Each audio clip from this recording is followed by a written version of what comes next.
So one of the things I see a lot as women are diving into their sexuality, into tantra, sacred sexuality, these kinds of things, is this expectation that they should be in some eternal state of summer.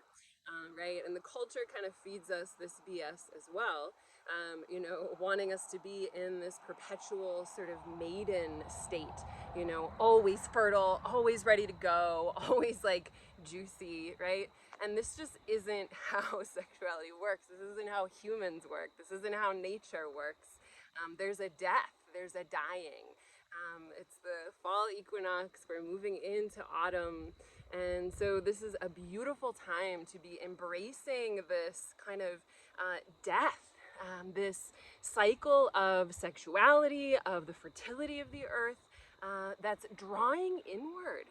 And so many women are taught in our cultures, various cultures, that our sexuality is for everyone else but us, that we need to give it away. We've got to give it to our communities, we've got to give it to our families, we've got to give it to our partner, and none of it's left for us.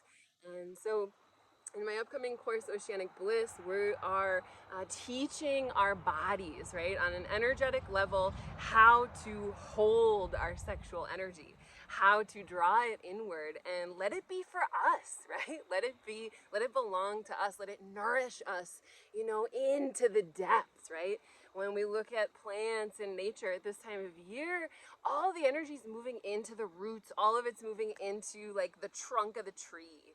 Right? And so we get to do the same thing, to nourish ourselves deeply, right? So that come spring, we have plenty to give, right? When it's the time to extend and bloom and blossom, that we have the energy, we've taken the time to nourish those deep wells.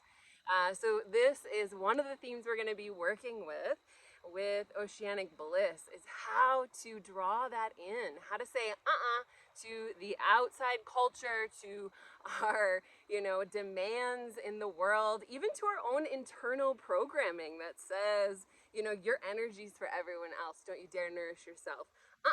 We are going to be drawing this juiciness in and learning how to kind of stoke those internal waters, right? This is a beautiful time as we're moving into fall to be a lot more yin in our sexuality, right? And our spiritual practices, down and into the body, into these, holy places within. So a sweet little practice that I love to do that's so easy, so simple, is this womb breathing. And it really brings you into the womb. And this is a yin part of the body. It's also deeply creative. So what we're going to do is you can bring the hands into yoni mudra. And so that's the thumbs touching right at the belly button. These index fingers point down and the pinkies rest kind of right where the ovaries are. And so these index fingers are pointing at the center of the womb, right? And so you can kind of pulse the fingers there a little bit just to say, hey. And so here, it's just a simple breath. And you can do this seated or lying on your back, under the stars or something. And it's just an inhale and exhale through the open mouth.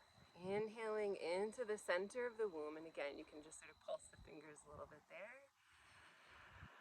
And then exhale, making a sound. And this might be edgy for so many people, right? There's such a connection between these parts of the body.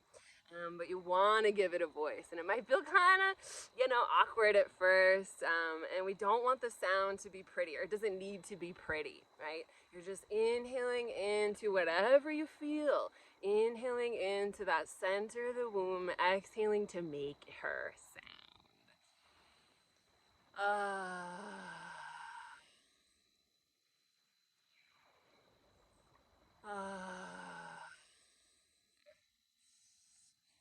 So doing that a few times is really gonna plug into this center and allow you to attune to this yin energy, this inward moving energy, and just attune you to this part of your body, your womb, the source of all creation, right?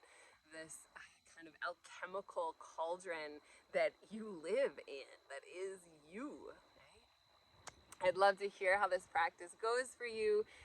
And please join me for Oceanic Bliss. It is so important that those of us that are womb carriers are attuning to the medicine in these spaces, this creative force of the universe that moves through the womb, that we attune to this, not only for ourselves, not only to nourish ourselves, but to nourish the world. I hope you join me.